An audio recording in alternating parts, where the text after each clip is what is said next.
Berpikir positif, teman-teman.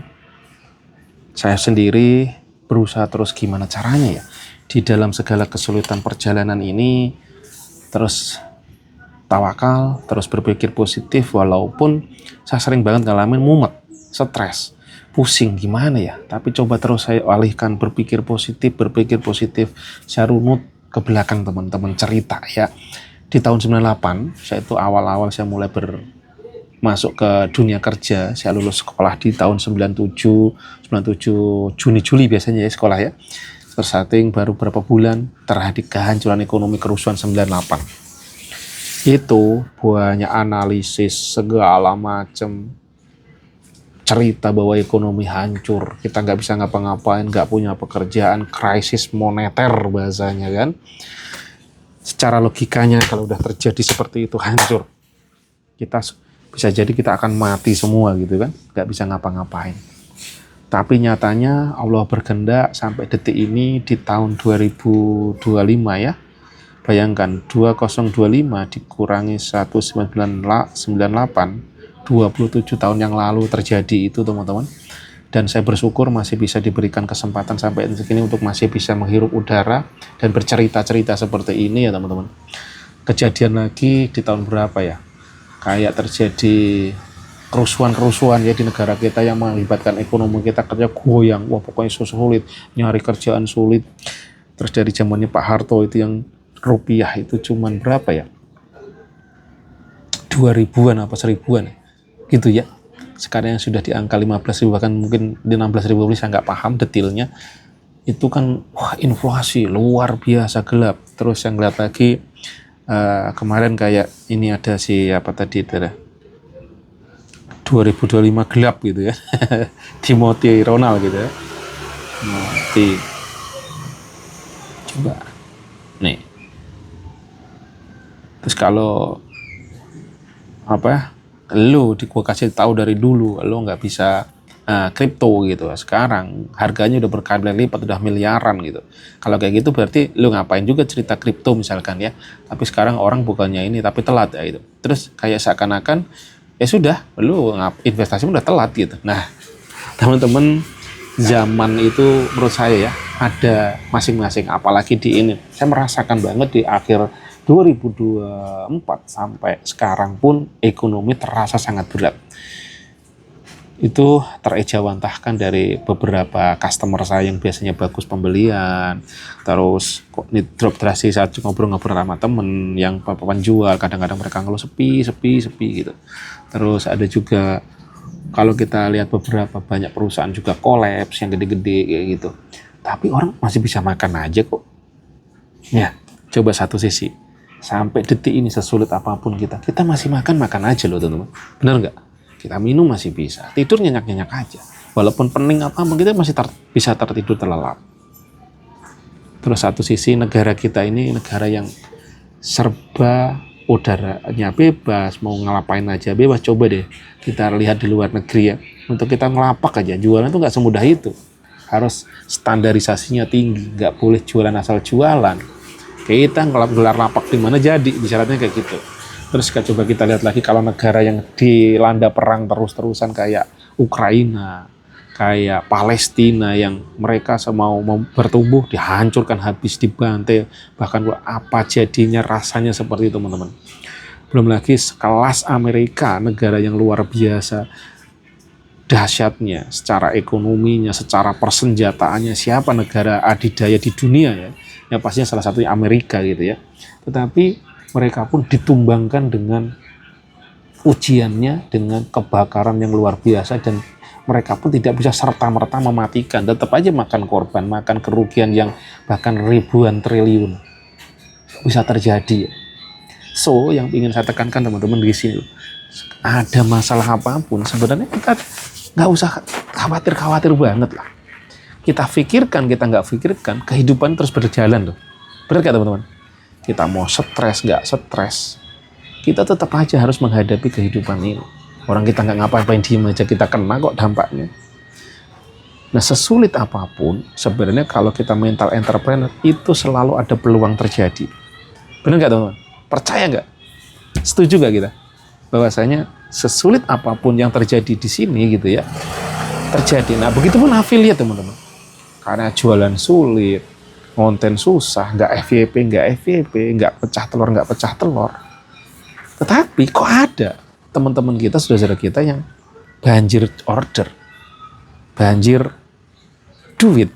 Bahkan yang saya tadi sempat ngobrol di video sebelumnya, kok bisa ya bikin storybook sampai MM-an gila gitu kan, sampai puluhan juta, ratusan juta, sedangkan kita untuk memberikan 100.000 aja belum bisa per hari gitu ya. Gimana ini? Artinya apa? Di balik sulitnya TikTok ada kesempatan. Di balik yang cerita inflasi 2025 akan segini, sabudetoing, yes itu real data buat ini. Tapi satu sisi kita harus berpikir jernih, bahwasanya yang ngatur rezeki ini Tuhan. Kita optimis saja, wis toh, jangan patah arang, jangan patah semangat. Siapapun kita, bagaimanapun kita, kerjaan kita, background kita, mau tukang sapu, tukang ngepel, mau office boy. Saya dulu pernah ngalamin jadi seorang office boy. Rendah diri, nggak pede. Tapi saya dulu berusaha, study, saya les bahasa Inggris di Ilia tuh sampai advance. Nggak peduli, saya belajar, nggak tahu ke depannya bagaimana, nggak tahu. Saya ambil lagi kuliah sampai S1 dengan kuliah malam. Saat di kampus saya bukannya belajar tidur karena kelelahan. Saya harus berangkat jadi seorang office boy. Saya harus datang jam 6 itu dari kantor. Sedangkan tinggal saya cukup jauh di daerah Pamulang sana. Tinggal kerja saya di Binus, dekat kampus Anggrek Rawabelong situ, Kebon Jeruk, Jakarta Barat. Itu lumayan jauh. Pulang sampai rumah itu, pulang kuliah sekitar jam 10-an, setengah 10 atau jam 10. Saya harus nongkrong dulu di Blok M, nunggu bis dari Blok M sampai Ciputat bersuka berdiri. Itu udah sekitar jam 12-an. Saya harus menyambung lagi ke arah Bukit, naik angkot. Itu udah mungkin jam 12-an lewat, sampai rumah bisa jam 1-an. Dan saya harus mesti jalan kaki dulu dari depan sampai rumah, kurang lebih itu perjalanan kaki bisa setengah jam. Di gelapnya malam melewati kuburan. Bagi saya dulu, saya nggak paham kok gini banget ya hidup, sulit banget, berat banget. Tapi itulah proses perjalanan.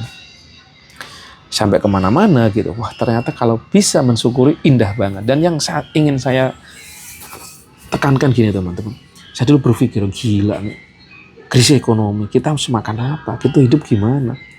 Tapi nyatanya bisa sampai 27 tahun sampai saat ini. Sekarang saya merasakan lagi bagaimana di 2024 itu gila, berat banget ekonomi yang saya rasakan ya mungkin. Tapi di balik itu ada kok peluang-peluang. Nah, mindsetnya adalah pola pikirnya sebagai seorang entrepreneur, bisnis. TikTok ini adalah bisnis. Selalu bisa melihat peluang. Ada peluang kok di sini. Ada caranya ini. Nah, yang kita pegang dulu itu supaya kita tidak ikut oleng teman-teman. Wah, kita udah konten tiap hari, closingnya remuk. Nggak ada closing, kita nyerah. Jangan ya adik ya.